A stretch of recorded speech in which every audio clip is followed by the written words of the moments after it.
বন্ধুরা নমস্কার। বিষয় মনোনিবেশ, কনসেন্ট্রেশন। বন্ধুরা, আমাদের জীবনের সাফল্য তার মূল কাঠিটি হলো এই কনসেন্ট্রেশন বা মনোনিবেশ। আর এই মনোনিবেশে যখন ঘাটতি হয় না, তখন আমাদের একের পর এক ভুল হতে থাকে, আমরা ভুল করতে থাকি, জীবন কিন্তু ভীষণ সংকটাপন্ন হয়ে যায়। এখন প্রশ্ন হলো, এই মনোনিবেশটা কি? কতটুকু মনোনিবেশই বা প্রয়োজন আছে আমাদের জীবনে, যার দ্বারা ফাড়া কেটে যেতে পারে? আর কতখানি মনোনিবেশ হলে পরে একটা মানুষ সাফল্যের শিখরে পৌঁছতে পারে? সাফল্যের শিখরে কীভাবে পৌঁছবে সেটা স্বামী বিবেকানন্দের কথা শুনলেই বোঝা যাবে। স্বামী বিবেকানন্দ সে মোটা এনসাইক্লোপিডিয়া নিমেষের মধ্যে পড়ে শেষ করে ফেলতেন, হাজার হাজার পৃষ্ঠা। সবাই ভাবতো বোধহয় আজগুবি ব্যাপার। তিনি বলতেন, আমাকে জিজ্ঞেস করো, যে কোনো জায়গা থেকে জিজ্ঞেস করো, আমি বলে দিচ্ছি। তিনি পেজ ধরে বলে দিতেন, অমুক পেজে আছে এই কথাটি। এর মূল চাবিকাঠিটি হলো এই কনসেন্ট্রেশন। মানুষের যখন কনসেন্ট্রেশন হয় না, তখন এইভাবে না সে সাফল্যের একদম শীর্ষে পৌঁছে যায়। এবার আমাদের সাধারণ মানুষের কথা বলি। যেমন দেখবেন, আমাদের একটা মিনিমাম কনসেন্ট্রেশনের দরকার আছে, নইলে কিন্তু আমাদের বিপদ কিন্তু একেবারে সাংঘাতিকভাবে আমাদের গ্রাস করে ফেলবে। আমরা হামেশাই দেখবেন যে ভয়বশত, উতলাবশত, উদ্গ্রীবতাবশত না আমরা কনসেন্ট্রেট করতে পারি না কোনো একটা বিষয়ের উপরে, কোনো একটা দৃশ্যের উপরে, অবজেক্টের উপরে, যার ফলে আমরা না ভুল ইন্টারপ্রিটেশন করে ফেলি। একটা উদাহরণ দিই। একজন চট জলদি একটা খবর পড়ছিলেন, হট করে আমায় বললেন, প্লাস্টিকের দই, জানো তো প্লাস্টিকের দই বেরিয়েছে। প্লাস্টিকের দই?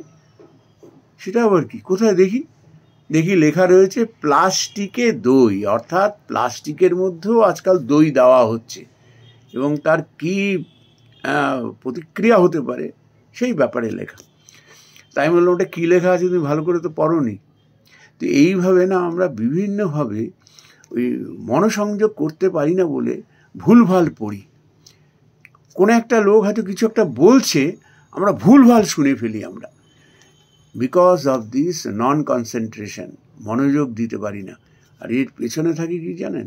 আমাদের একটা টেনশন, সর্বদা একটা ভয় ভীত হয়ে থাকি। এই বোধহয় কোনো দুঃসংবাদ কিছু এলো, এই বোধহয় আমার প্রতিকূল কোনো কিছু এলো। আর এই ভয় থেকেই কিন্তু আমাদের কনসেন্ট্রেশনটা কেটে যায়। দেখুন, যেটা হবার তো সেটা হবেই, কিন্তু অহেতুক মনের মধ্যে নানা রকম কল্পনা করে তাকে ভয় পেয়ে সেই বিপদকে কিন্তু আমরা আরও বাড়িয়ে তুলি। আমরা ভুলভাল পড়ি, বলি আরেকজনকে ভুল, তার খেসারত দিতে হয়। দ্বিতীয়ত দেখবেন, কনসেন্ট্রেশন না হওয়ার জন্য একটা জিনিস না দেখিয়ে রেখে দিলাম, কোন জায়গাটা রাখলাম দেখলাম না, কিন্তু ধারাস করে পড়ে গেল, ভেঙে গেল। মাথায় তখন একদম রাগ চেপে বসলো, গজর গজর করে একটা লাথি মেরে বসলাম সেটার উপরে। হয়তো কোনো একটা বিষয়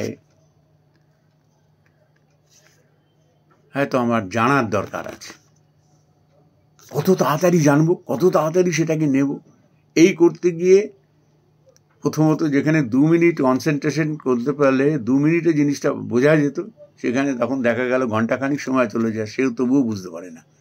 বিক্ষিপ্ত মন না,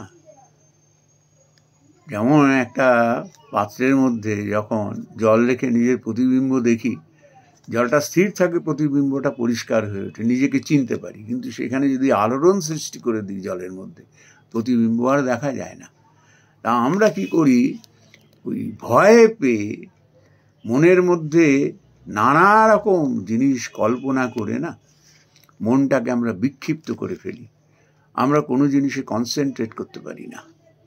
আর এই নন কনসেন্ট্রেশনের জন্য আমরা ভুলভাল পড়ি, একটা জিনিস দেখে রাখি না, একটা জিনিস দেখে কাজ করি না, তার তীব্র খেসারত আমাদের দিতে হয়। এবং আমাদের কোনো জিনিস মনে থাকে না। কনসেন্ট্রেশন না থাকলে কি মনে থাকবে?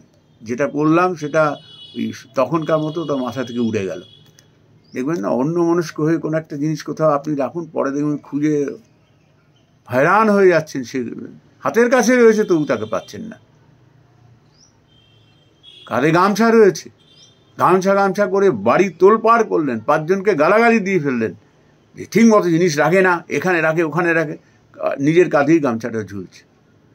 বহু জিনিস আমরা এইভাবে মনকে বিক্ষিপ্ত করে না নিজেরাই নিজেদের বলি চড়িয়ে ফেলি। কনসেন্ট্রেশন, যে কাজটুকু যখন করা হচ্ছে সেটাকে মনোনিবেশ করতে পারলে না, ঘন্টার পর ঘন্টা সময় বেঁচে যায়,